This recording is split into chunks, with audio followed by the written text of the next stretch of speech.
Many young women and girls in Trinidad and Tobago have been taken from us before their time due to violence, mainly kidnappings and murders. Trinidad and Tobago is a country in the Caribbean. It is a beautiful country with many tourist attractions, full of culture and history. However, it also has its dark side. In the year 2021, several women and young girls were kidnapped and murdered. It is important to note that these crimes are not only committed by strangers. The most common perpetrators are friends, family members, or acquaintances of the victim, persons they knew and trusted. The murder rate for females in Trinidad and Tobago is at a staggering 1 out of every 4 murders. Among the most gruesome murders documented on social media are those of Andrea Bharatt, Ashanti Riley, Reshma Mahadeo, Rachael Ramkissoon, and Keithisha Cudjoe. Domestic violence continues to be a major issue in Trinidad and Tobago, and women and girls continue to be brutalized, exploited, and murdered. Although the police have made arrests for some cases, the vast majority of them have remained unsolved due to a lack of resources in some instances and general apathy and incompetence in other instances. The authorities believe that there is some sort of organized crime group behind these kidnappings and murders. Allegations of police involvement in some of these crimes have also been made. In this segment, we discuss kidnappings and murders of women and young girls in Trinidad and Tobago.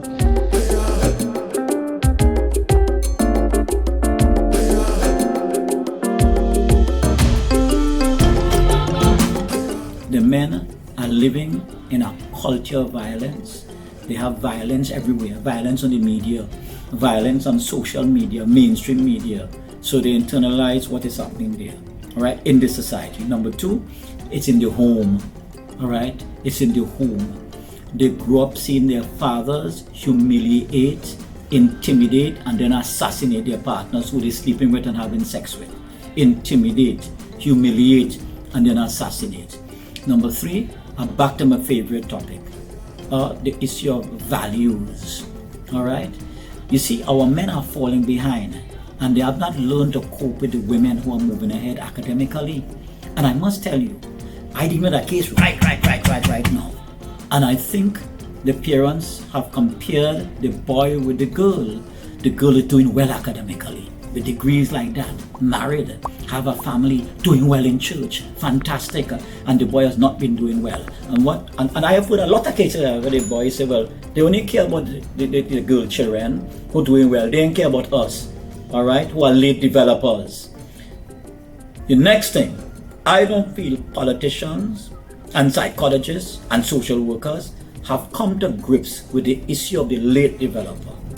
I don't feel so. And men are generally behind in terms of their what is called their cognitive and cortical development. And I don't feel we have learned that. And then you have this situation again with their academic levels, their literacy levels, and I do not believe we are looking at this very critically. So there are several factors. One for me is victim blaming, and the unfortunate thing is that you would find a lot of women victim blaming. So if we grow up in a society where that language is repeated, then it could also affect the psyche of men and place them in a place of privilege where they feel that it is okay for them to behave in that particular way. 2, the definition of masculinity and the policing of masculinity. So most men see masculinity into fit them in binaries. If it's not masculine, it's feminine, it's fixed. There's no fluidity. When there should be fluidity, it's okay for a man to cry, it's okay for a man to be sensitive. The policing of masculinity makes it difficult for a man to be sensitive because, you know, you will have your brethren watching you and saying, "But you crying? Mom to you, but so you let a girl do you that and you in cuff she down?" And when you are constantly bombarded like that, it could affect the behavior of a man. 3, lack of control. You know, going back to point 2 and what a man may think masculinity entails, they may also believe that it is their right to control the woman that they are with, the woman that they engage with. and lack of control could stem or lead up to kidnappings and murders. 4. Your personal understanding of social norms, values, and traditions. It might be a little skewed, but it might work in your favor, and it may allow a man to believe that it is again okay for them to engage in that atrocity. 5. The impact your family has on you. So if a man grows up in a dysfunctional home, it could also affect them in adulthood and have an adverse effect. And point 6 for me, it's mental illness. It's my opinion that mental illness is a taboo topic, and because it's a taboo topic, it reduces outlets for men to go to talk. Probably you need medication, and without that you may not be, all your faculties may not be in check, for want of a better term, and it may allow you to behave in a poor manner that may lead up to murders and kidnappings.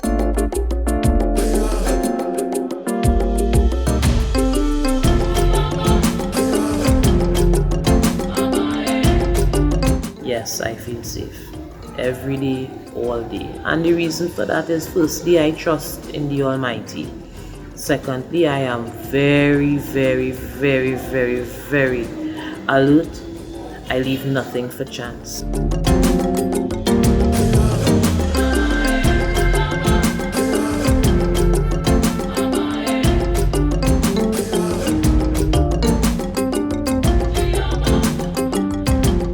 I am not satisfied. I'm terribly dissatisfied with the detection rate, and that is your problem. The good book says when people do things and don't get the right punishment, it perpetuates the evil, the sins of the society. Don't forget what the Bible says, righteousness exalts a nation, but sin is a reproach to any people. So I am very dissatisfied. I think the problem in our society is that we have protected criminals who are protected. Right? So I'm very unhappy that criminals are roaming up and down the deck, and I feel that I am dissatisfied with the detection rate. Could always be better, but it's not, the onus isn't only on them, it's also on us. And the reason for that is, many times somebody knows something and choose not to say anything, and it's only when it affects us personally or it hits home then we want to act, and we expect the same help, or we think that we are deserving of some semblance of assistance, but we failed to offer that assistance to save the life of somebody else.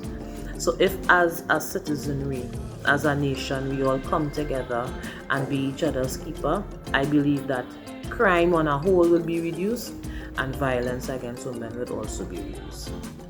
In addition to being victims of domestic violence, several women and girls in this country have simply disappeared without a trace.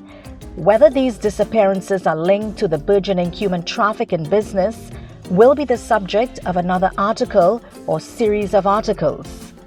It's important to remember that women like Juliet Tam, Omah Nanan, Marina Henry, Abigail Joseph, and Ria Sookdeo must never be forgotten. Perhaps the time has come for the police to establish an anti-human trafficking bureau and a special unit to deal with missing persons.